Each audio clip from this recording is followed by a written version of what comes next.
ಸಾಧಾರಣ ಮಕ್ಕಳು ಅಂತ ತಿಳಿದು ಅವರು ಬೆತ್ತದಿಂದ ತಡೆದು ಬಿಟ್ರು. ಆವಾಗ ಅವರಿಗೆ ಕೋಪ ಬಂತು.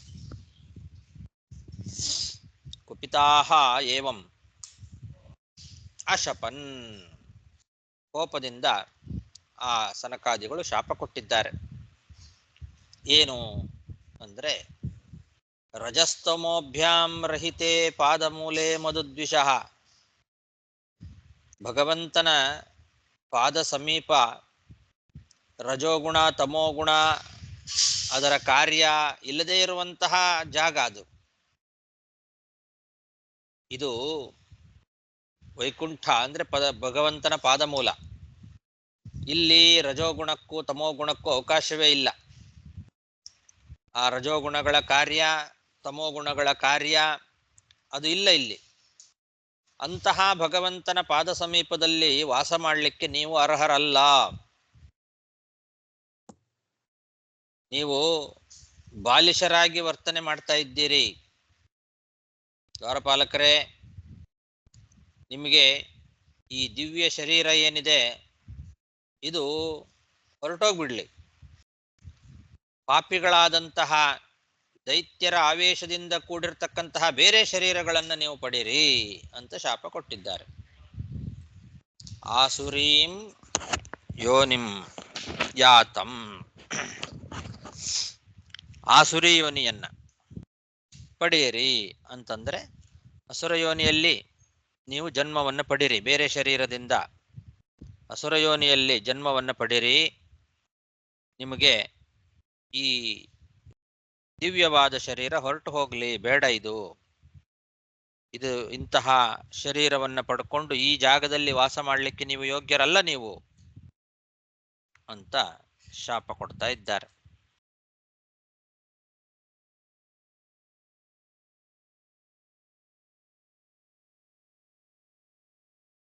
ಅಶಪನ್ ಕುಪಿತಾ ಏವಂ ಯುವಾಂ ವಾಸಂ ನ ಚಾರ್ಹಥಃ ರಜಸ್ತಮೋಭ್ಯಾಂ ರಹಿತೆ ಪಾದಮೂಲೆ ಮಧುದ್ವಿಷಃ ಪಾಪಿಷ್ಠಾಮಾಸುರೀಂ ಯೋನಿಂ ಬಾಲಿಶೌ ಯಾತಮಾಶ್ವತಃ.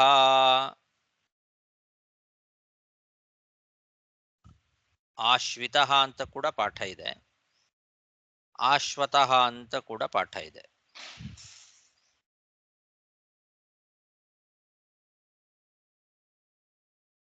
ಮಂದನಂದಿನಿ ವ್ಯಾಖ್ಯಾನಕಾರರ ಪ್ರಕಾರ ಆಶ್ವಿತಃ ಅಂತ ಪಾಠ ತಗೊಂಡಿದ್ದಾರೆ. ಶರೀರದಿಂದ ಹೊರಟು ಹೋಗ್ರಿ, ಈ ಶರೀರ ಬೇಡ ನಿಮಗೆ.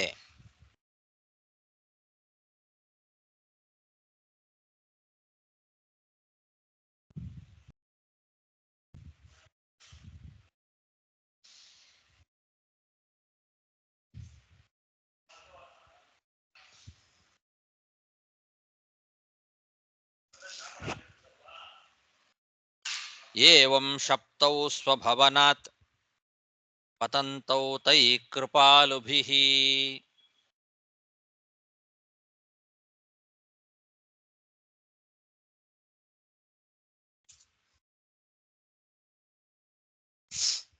ಪ್ರೋಕ್ತೌ ಪುನರ್ಜನ್ಮಭಿರ್ವಾಂ ತ್ರಿಭಿರ್ಲೋಕಾಯ ಕಲ್ಪ್ಯತಾಂ. ಈ ರೀತಿ ಶಾಪವನ್ನ ಕೊಟ್ಟ ಕೂಡಲೇ ಶಾಪಗ್ರಸ್ತರಾಗಿ ಆ ಜಯ ವಿಜಯರು ತಮ್ಮ ಲೋಕದಿಂದ ಕೆಳಗೆ ಬೀಳ್ತಾ ಇದ್ದಾರೆ.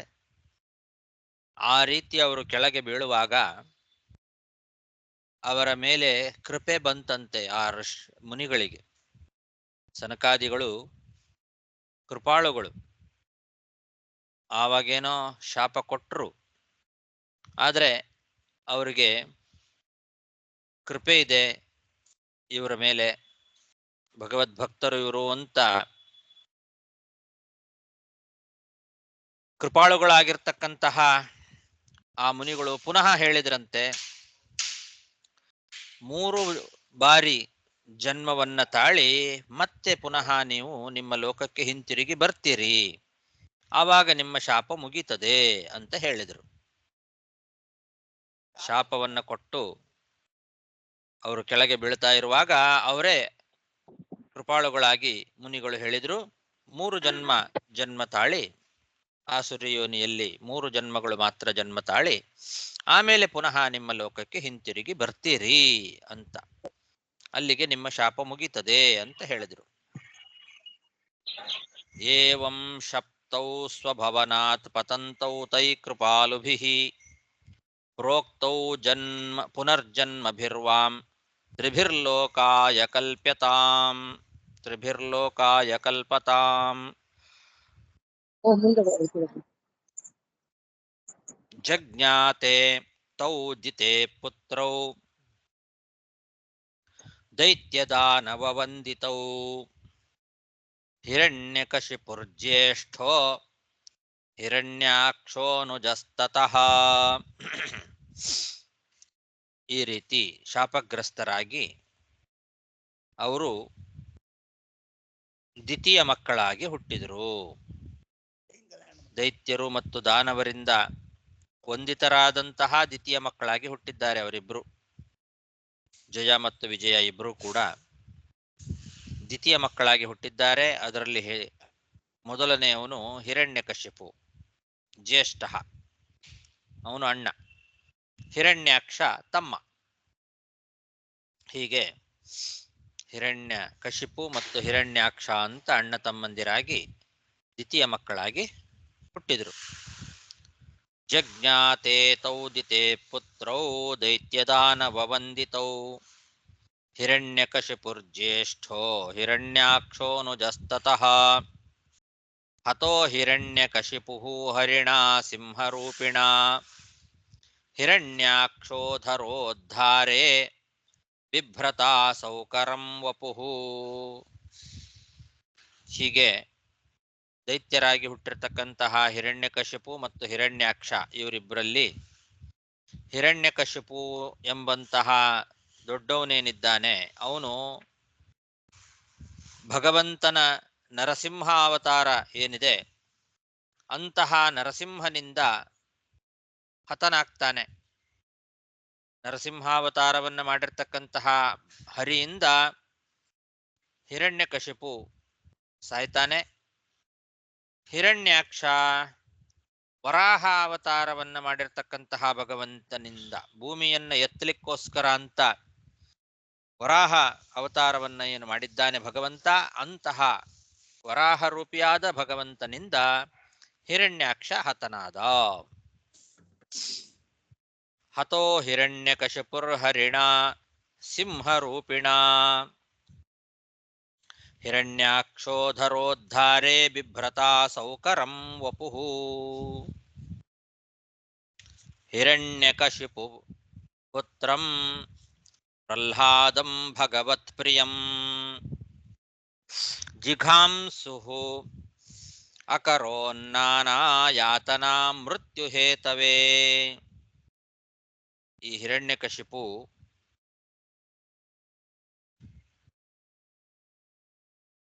ಅವನಿಗೆ ಪ್ರಹ್ಲಾದ ಅಂತ ಒಬ್ಬ ಮಗ ಇದ್ದ.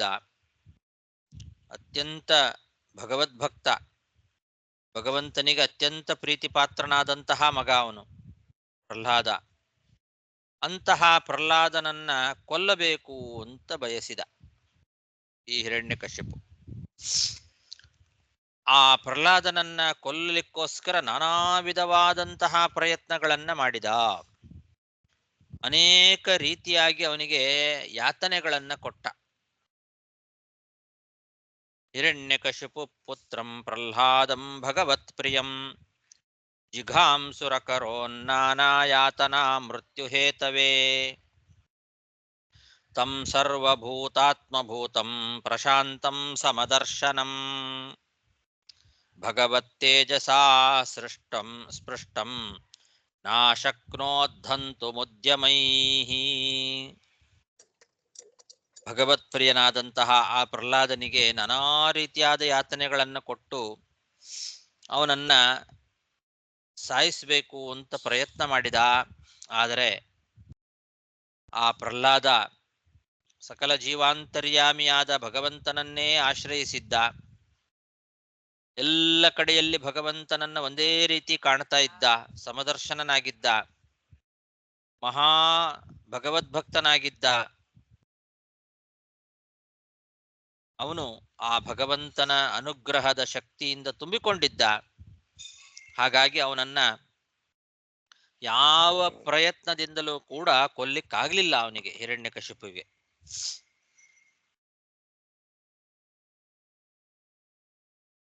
ಸರ್ವಭೂತಾತ್ಮಭೂತಂ ಪ್ರಶಾಂತಂ ಸಮದರ್ಶನಂ ಅಂತ ಪ್ರಹ್ಲಾದನ ಬಗ್ಗೆ ಅನೇಕ ವಿಶೇಷಣಗಳನ್ನು ಕೊಟ್ಟಿದ್ದಾರೆ. ಇಲ್ಲಿ ಪ್ರಹ್ಲಾದನ ಮಹಿಮೆಗಳನ್ನ ವರ್ಣನೆ ಮಾಡುವಂತಹ ಶಬ್ದಗಳು.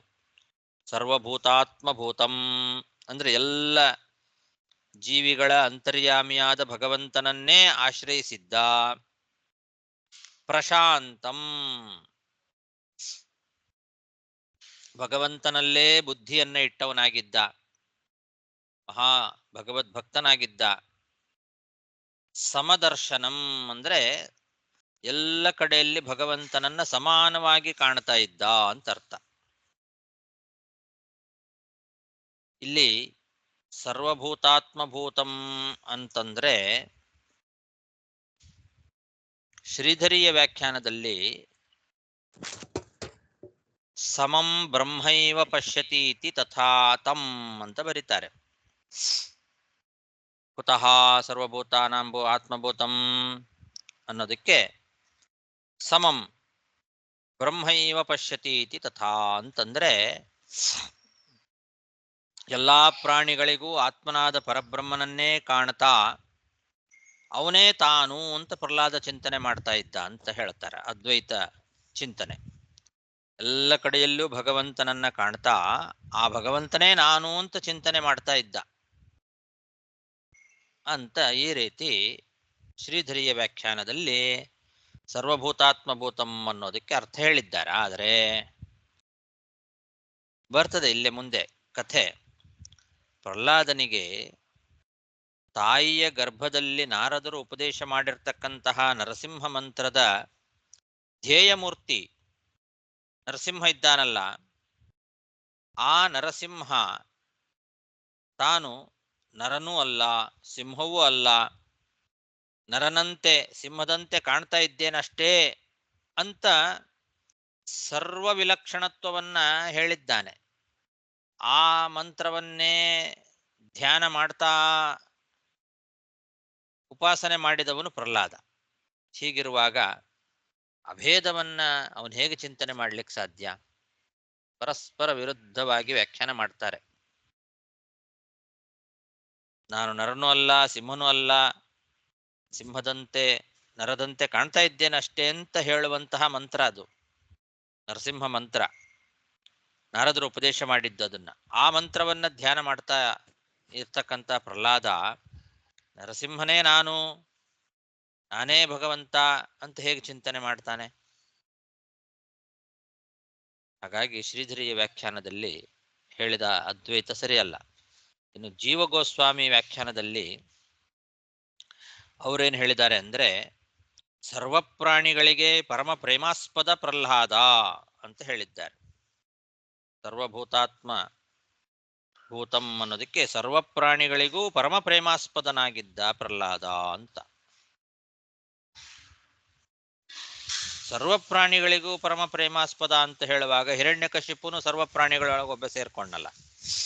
ಹಿರಣ್ಯಕಶಿಪಿಗೂ ಪರಮ ಪ್ರೇಮಾಸ್ಪದ ಆಗ್ಬೇಕಾಗಿತ್ತು, ಆಗಿರ್ಲಿಲ್ಲ. ಅವನು ಹಿರಣ್ಯಕಶಿಪಿಗೆ ಪರಮ ಪ್ರೇಮಾಸ್ಪದ ಆಗಿರ್ಲಿಲ್ಲ ಪ್ರಹ್ಲಾದ. ಇನ್ನು ಶುಕದೇವ ವ್ಯಾಖ್ಯಾನದಲ್ಲಿ ಅವರೇನು ಹೇಳಿದ್ದಾರೆ? ಸರ್ವಪ್ರಾಣಿಗಳ ಅಂತರಾತ್ಮನಾದಂತಹ ಭಗವಂತನನ್ನ ಪ್ರಹ್ಲಾದ ಸಾಕ್ಷಾತ್ಕಾರ ಮಾಡಿಕೊಂಡಿದ್ದ, ಆದ್ರಿಂದ ಅಂತರ್ಥ ಬರೀತಾರೆ. ಸರ್ವಭೂತಾತ್ಮಭೂತಂ ಅಂದ್ರೆ ಸರ್ವಭೂತಾತ್ಮನಾದೆ ಸರ್ವಪ್ರಾಣಿಗಳ ಅಂತರ್ಯಾಮಿಯಾದಂತಹ ಭಗವಂತನನ್ನ ಸಾಕ್ಷಾತ್ಕಾರ ಮಾಡಿಕೊಂಡಿದ್ದ ಪ್ರಹ್ಲಾದ ಆದ್ರಿಂದ ಅಂತ. ಆದರೆ ಮುಂದೆ ಸಮದರ್ಶನಂ ಅನ್ನೋ ಶಬ್ದದಿಂದಲೂ ಅದನ್ನೇ ಹೇಳ್ತಾ ಇರೋದು. ಸರ್ವಭೂತಾತ್ಮ ಭೂತಂ ಅನ್ನೋದ್ರಿಂದಲೂ ಅದನ್ನೇ ಹೇಳ್ತಾ ಇದೆ ಅಂತ ಇಟ್ಟುಕೊಂಡ್ರೆ ಪುನರುಕ್ತಿ ಆಗ್ತದೆ, ತಪ್ಪೇನಿಲ್ಲ. ಸರ್ವಭೂತಾತ್ಮ ಭೂತಂ ಅನ್ನೋದಕ್ಕೆ ಈ ರೀತಿ ಅರ್ಥ ಹೇಳಿದ್ರೆ ಸಮದರ್ಶನಂ ಅನ್ನೋದಕ್ಕೂ ಅದೇ ಅರ್ಥ ಆಗುತ್ತಲ್ವಾ, ಪುನರುಕ್ತಿ ಅನ್ನೋದು ಬರ್ತದೆ. ಇನ್ನು ವೀರರಾಘವ ವ್ಯಾಖ್ಯಾನ, ಭಗವತ್ ಪ್ರಸಾದ ವ್ಯಾಖ್ಯಾನ ಇವುಗಳನ್ನು ನೋಡಿದರೆ ಅವರು ಸರ್ವಭೂತಾತ್ಮ ಭೂತಂ ಅನ್ನೋದಕ್ಕೆ ಎಲ್ಲಾ ಜೀವಿಗಳು ಭಗವಂತನ ಶರೀರಗಳಾಗಿದ್ದಾವೆ, ಎಲ್ಲರ ಆತ್ಮ ಅವನೇ, ಅವನೇ ನನಗೂ ಆತ್ಮ ಅಂತ ಹೀಗೆ ತಿಳ್ಕೊಂಡಿದ್ದ ಪ್ರಹ್ಲಾದ ಅಂತ ಬರೀತಾರೆ. ಎಲ್ಲಾ ಜೀವಿಗಳಿಗೂ ಭಗವಂತ ಎಲ್ಲಾ ಜೀವಿಗಳು ಇದ್ದಾರಲ್ಲ ಅವರೆಲ್ಲ ಭಗವಂತನ ಶರೀರಗಳೇ. ಆ ಶರೀರಗಳ ಒಳಗೆ ಇರುವ ಎಲ್ಲರ ಆತ್ಮ ಭಗವಂತ, ಅದೇ ನಾನು, ನನಗೂ ಅವನೇ ಆತ್ಮ ಅಂತ ಹೀಗೆ ತಿಳ್ಕೊಂಡಿದ್ದ ಅಂತ. ಸರ್ವಭೂತಾತ್ಮನಾದ ಭಗವಂತನೇ ತಾನು.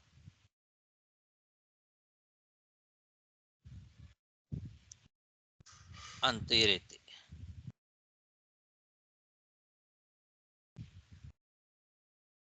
ಅಂದ್ರೆ ವಾಮದೇವ ಋಷಿಯೂ ನಾನೇ, ಮನುನೂ ನಾನೇ, ಸೂರ್ಯನೂ ನಾನೇ, ಪ್ರಹ್ಲಾದನೂ ನಾನೇ, ಭಗವಂತನೂ ನಾನೇ ಅಂತ ಈ ರೀತಿ ಎಲ್ರೂ ಭಗವಂತರೇ ಅಂತ ಈ ರೀತಿ ತಿಳ್ಕೊಂಡಿದ್ದ ಪ್ರಹ್ಲಾದ ಅಂತ ಅವರ ಅಭಿಪ್ರಾಯ.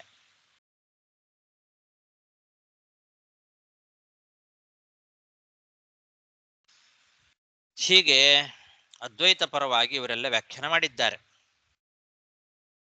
ಈ ಸರ್ವಭೂತಾತ್ಮ ಭೂತಂ ಅನ್ನೋದಕ್ಕೆ ಮಧ್ವಾಚಾರ್ಯರು ಇಲ್ಲಿ ತಾತ್ಪರ್ಯವನ್ನು ಬರೆದಿದ್ದಾರೆ. ಸರ್ವಭೂತಾತ್ಮನಿ ಭೂತಂ ಅಂತ ತಾತ್ಪರ್ಯ ಬರೆದಿದ್ದಾರೆ. ಸರ್ವಭೂತ ಆತ್ಮನಿ ಭೂತಂ ಅಂತ ಅಂದ್ರೆ ಎಲ್ಲರ ಸ್ವಾಮಿಯಾದ ಭಗವಂತನನ್ನೇ ದೃಢವಾದ ಮನಸ್ಸಿನಿಂದ ಆಶ್ರಯಿಸಿದವನಾಗಿದ್ದ ಅಂತ ಅರ್ಥ. ನಾನು ಅವನ ದಾಸ ಅಂತ ನಂಬಿದ್ದ ಪ್ರಹ್ಲಾದ. ಎಲ್ಲರ ಸ್ವಾಮಿಯಾದ ಆ ಭಗವಂತನನ್ನೇ ಆಶ್ರಯಿಸಿಕೊಂಡು ಅವನ ದಾಸ ನಾನು ಅಂತ ನಂಬಿದ್ದ. ಈ ರೀತಿ ಅರ್ಥ ಅದಕ್ಕೆ ಸರ್ವಭೂತಾತ್ಮ ಭೂತಂ ಅನ್ನೋದಕ್ಕೆ. ಮತ್ತು ಸಮದರ್ಶನಂ, ಎಲ್ಲ ಕಡೆಯಲ್ಲೂ ಭಗವಂತನನ್ನ ಸಮಾನವಾಗಿ ಕಾಣ್ತಾ ಇದ್ದ.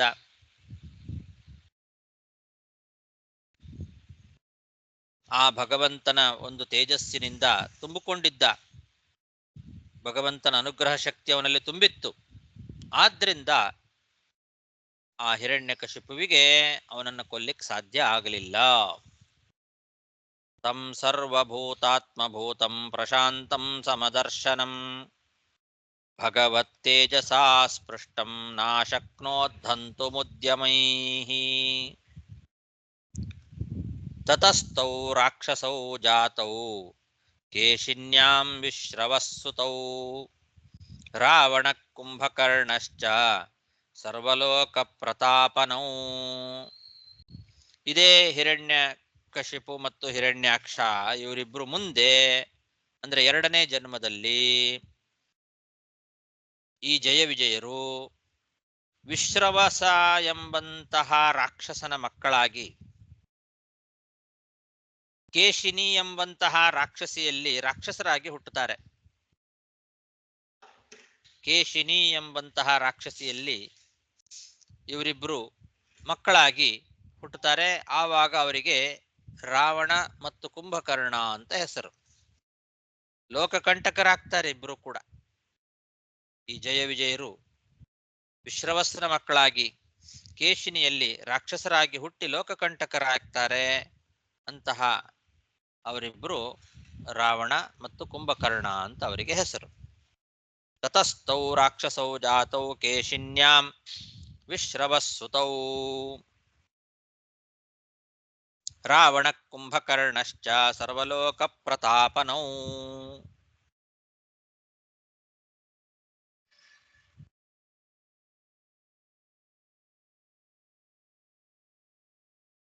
ಇಲ್ಲಿ ಇದು ರಾಕ್ಷಸ ಜನ್ಮ. ಇದು ರಾಕ್ಷಸರಾಗಿ ಹುಟ್ಟುತ್ತಾರೆ ಇವರು ಇಬ್ರು. ಅಲ್ಲಿ ಹಿಂದೆ ಶಾಪ ಕೊಡುವಾಗ ರಾಕ್ಷಸೀಂ ಯೋನಿಮಾ ಪಾಪಿಷ್ಠಾಮಾಸುರೀಂ ಯೋನಿಂ ಅಂತ ಹೇಳಿದ್ದಾರೆ. ಸನಕಾದಿಗಳ ಶಾಪ. ಅಸುರ ಜನ್ಮ ಬರುವಂತೆ ಶಾಪ.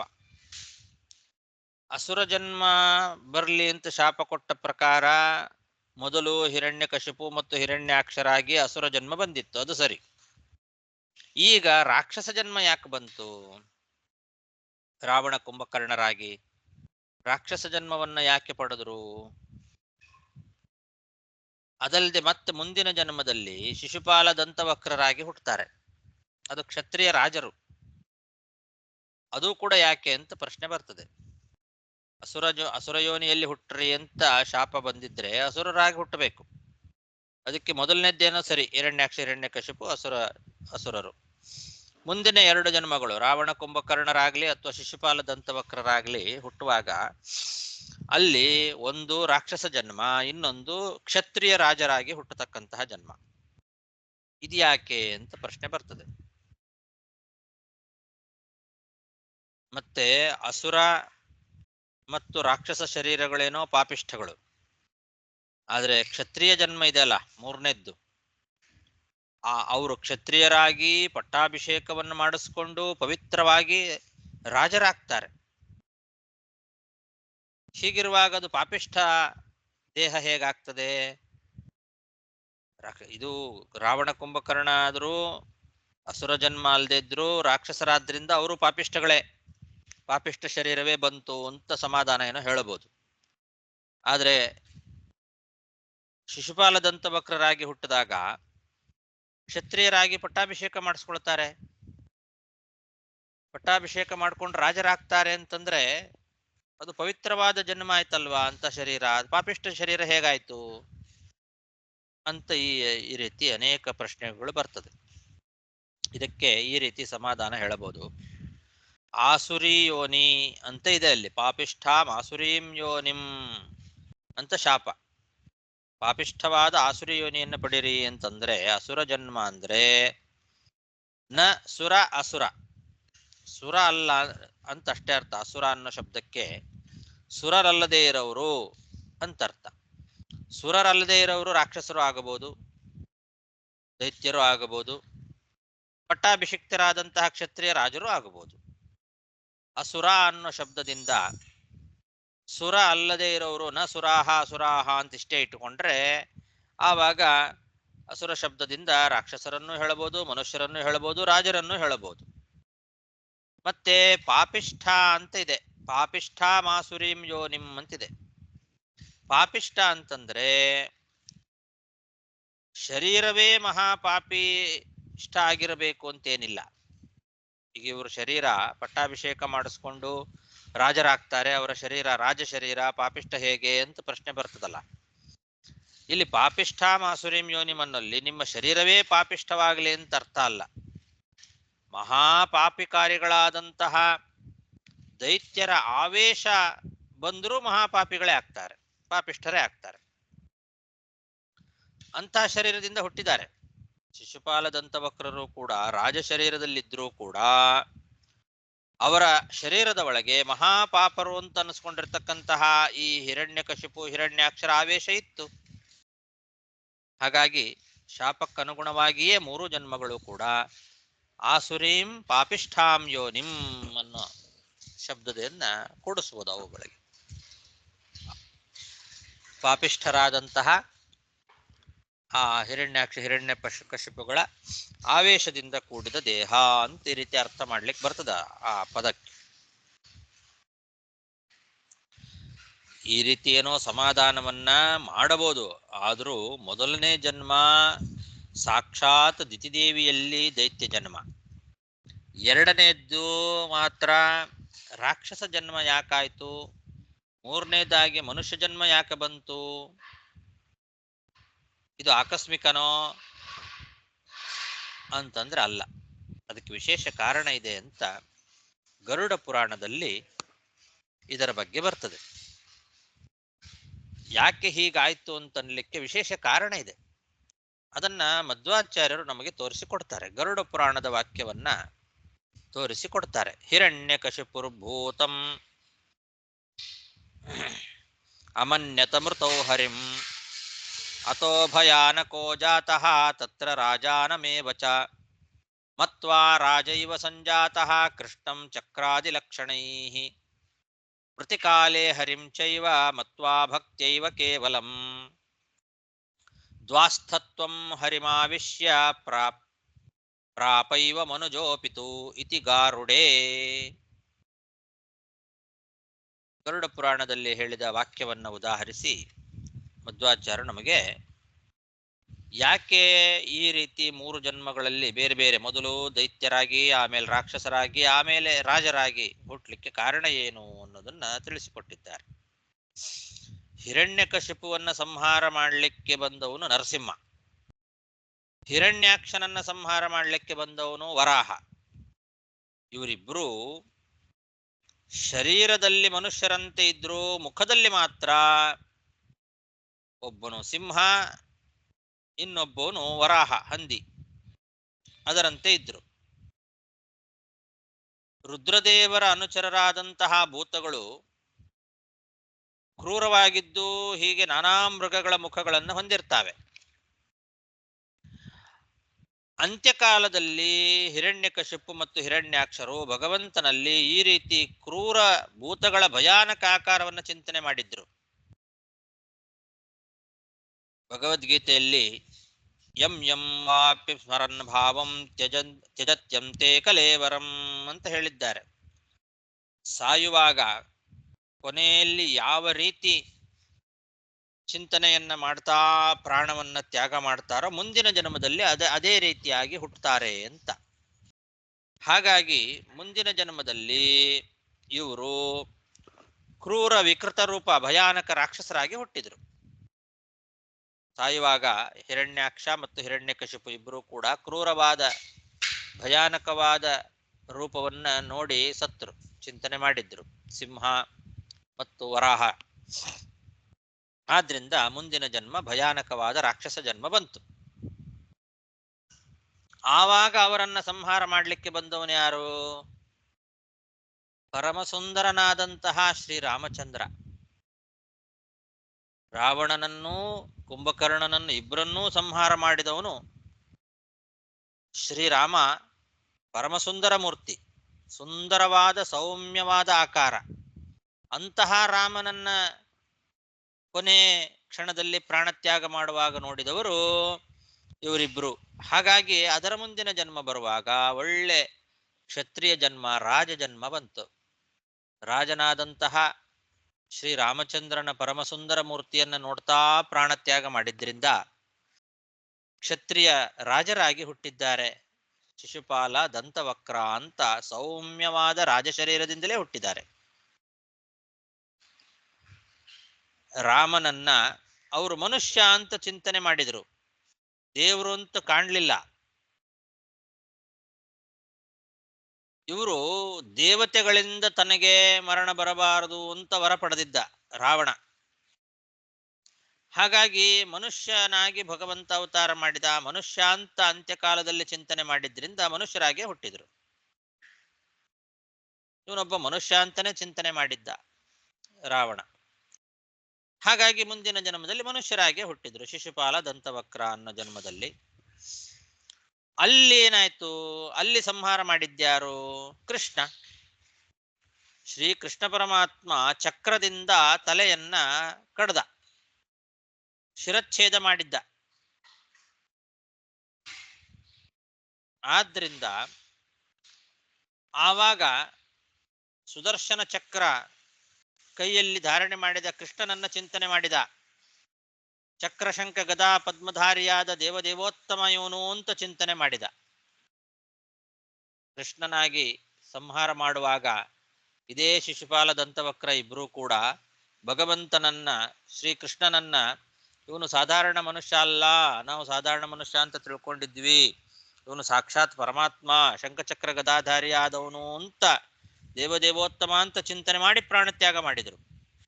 ಆದ್ರಿಂದ ಅದರ ಮುಂದಿನ ಜನ್ಮದಲ್ಲಿ ತಾವು ಕೂಡ ಶಂಖಚಕ್ರ ಗದಾಧಾರಿಯಾಗಿ ಭಗವಂತನ ಸಾರೂಪ್ಯ ಉಳ್ಳಂತಹ ದೇವ ಶರೀರ, ದಿವ್ಯವಾದ ಶರೀರದಿಂದ ವೈಕುಂಠದಲ್ಲಿ ದ್ವಾರಪಾಲಕರಾದರು. ಎಷ್ಟು ಚೆನ್ನಾಗಿದೆ ನೋಡಿ. ಈ ವಿಷಯ ಗರುಡ ಪುರಾಣದಲ್ಲಿದೆ.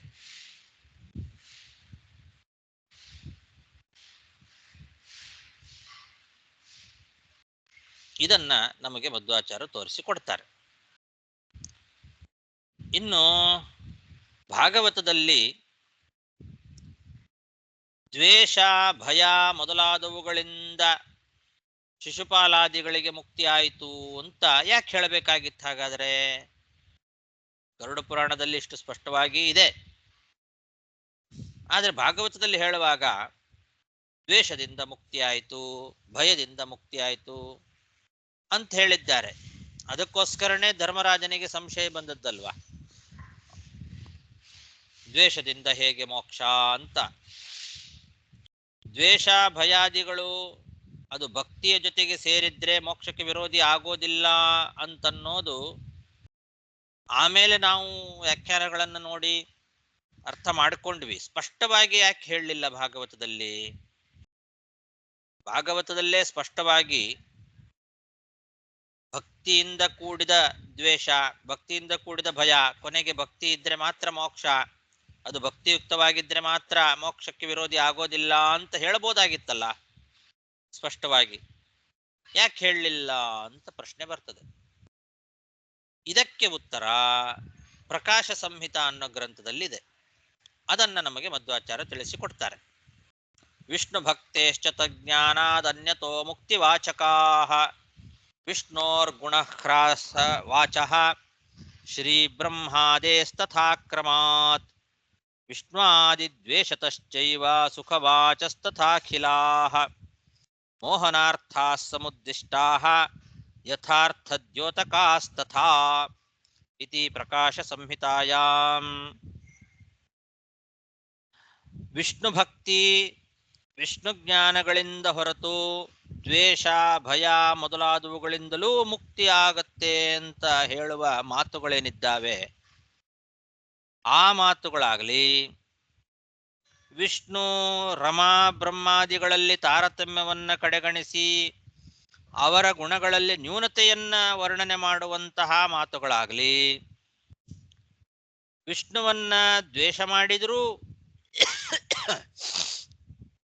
ಯಾಗಾದಿ ಕರ್ಮಗಳಿಂದ ಸುಖ ಉಂಟು ಅಂತ ಹೇಳುವ ಮಾತುಗಳಾಗಲಿ, ಈ ಎಲ್ಲ ಮಾತುಗಳು ಕೇವಲ ಅಯೋಗ್ಯರಿಗೆ ಮೋಹನಕ್ಕಾಗಿ ಹೊರಟಿರ್ತಕ್ಕಂತಹ ಮಾತುಗಳು.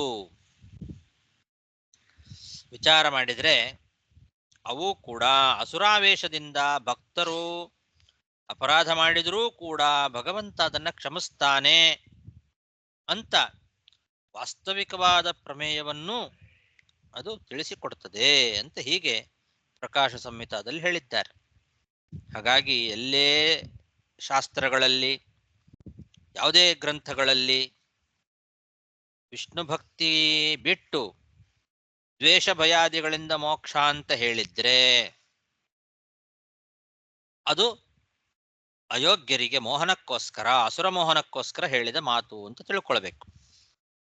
ಹಾಗೆ ತಾರತಮ್ಯವನ್ನ ಬಿಟ್ಟು ಅಥವಾ ತಾರತಮ್ಯಕ್ಕೆ ವಿರುದ್ಧವಾಗಿ ಏನಾದರೂ ಮಾತುಗಳು ಬಂದಿದ್ರೆ, ಭಗವಂತನನ್ನ ದ್ವೇಷ ಮಾಡಿದರೂ ಸುಖ ಆಗ್ತದೆ ಯಾಗದಿಂದ ಅಂತ ಎಲ್ಲಾದರೂ ಮಾತು ಬಂದಿದ್ರೆ, ಇಂಥ ಮಾತುಗಳೆಲ್ಲವೂ ಕೂಡ ಅಸುರ ಮೋಹನಗೋಸ್ಕರ ಹೊರಟಿದ್ದು ಅಂತ ಪ್ರಕಾಶ ಸಂಹಿತಾ ವಾಕ್ಯವೇ ತಿಳಿಸ್ತಾ ಇದೆ. ಹಾಗಾಗಿ ಭಾಗವತದಲ್ಲಿ ದ್ವೇಷ ಭಯಾದಿಗಳಿಂದ ಶಿಶುಪಾಲರಿಗೆ ಮುಕ್ತಿ ಆಯಿತು ಅಂತ ಹೇಳಿದ್ರೆ ಅದು ಅಸುರ ಮೋಹನೆಗೋಸ್ಕರ ಹೇಳಿತ್ತು. ಇಷ್ಟು ವಿಷಯವನ್ನ ನಾವು ತಿಳ್ಕೊಳ್ಬೇಕು. ಹಾಗಾಗಿ ತತಸ್ಥೌ ರಾಕ್ಷಸೌ ಜಾತೌ ಕೇಶಿನ್ಯಾಂ ವಿಶ್ರವಸ್ಸುತೌ ರಾವಣ ಕುಂಭಕರ್ಣಶ್ಚ ಸರ್ವಲೋಕ ಪ್ರತಾಪಿನೌ ಅಥವಾ ಪ್ರತಾಪನೌ. ಹೀಗೆ ಎರಡನೇ ಜನ್ಮ ಅವರಿಗೆ ರಾಕ್ಷಸರಾಗಿ ಕೇಶಿನಿಯಲ್ಲಿ ರಾವಣ ಮತ್ತು ಕುಂಭಕರ್ಣ ಅಂತ ಹುಟ್ಟಿದ್ರು. ಅಲ್ಲಿಗೆ 45 ಶ್ಲೋಕ ಆಯ್ತು. ಸಾಕು. ಶ್ರೀಕೃಷ್ಣ ಅರ್ಪಣಮಸ್ತು.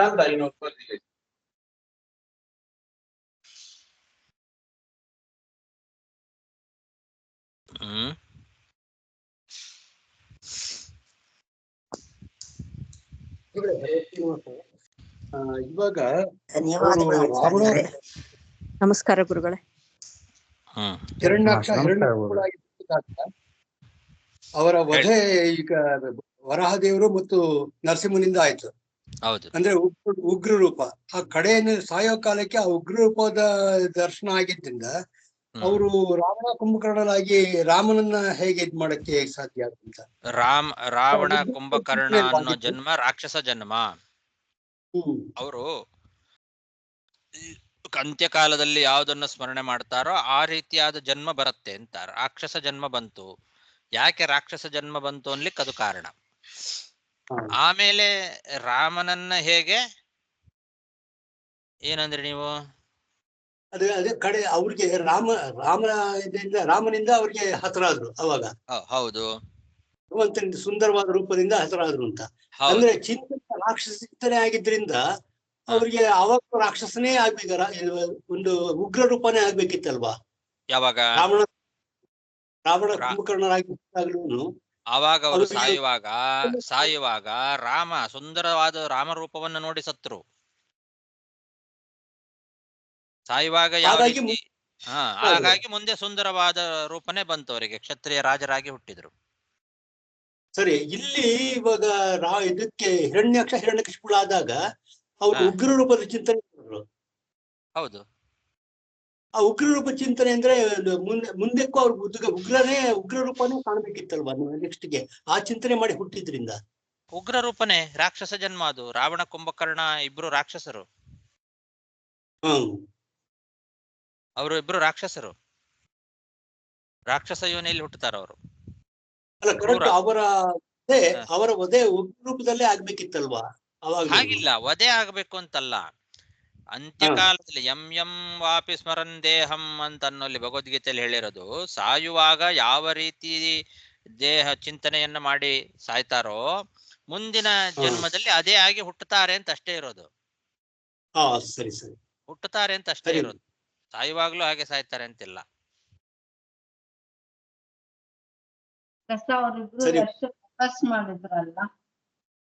ತಪಸ್ ಮಾಡ್ತಾರೆ ಎಲ್ಲ. ಅವರು ತಪಸ್ ಮಾಡ್ತಾರೆ. ಇಬ್ರು ತಪಸ್ ಮಾಡಿ ವರ ಬೇಕು ಅಂತಾರಲ್ಲ. ಹೌದು. ಮನುಷ್ಯರಿಂದ ಸಾವು ಬರಬಾರದು ಅಂತ ವರ ಕೇಳ್ಕೊಳ್ತಾನೆ ರಾವಣ.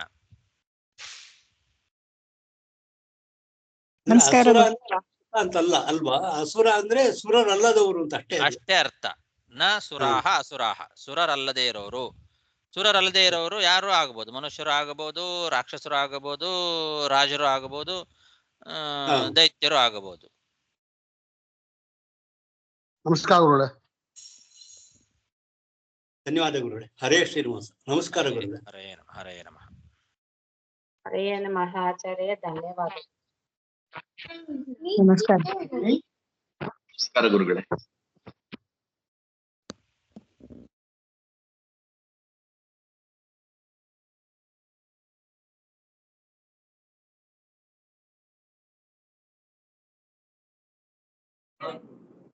ನಮಸ್ಕಾರ ಆಚಾರ್ಯ. ಧನ್ಯವಾದ.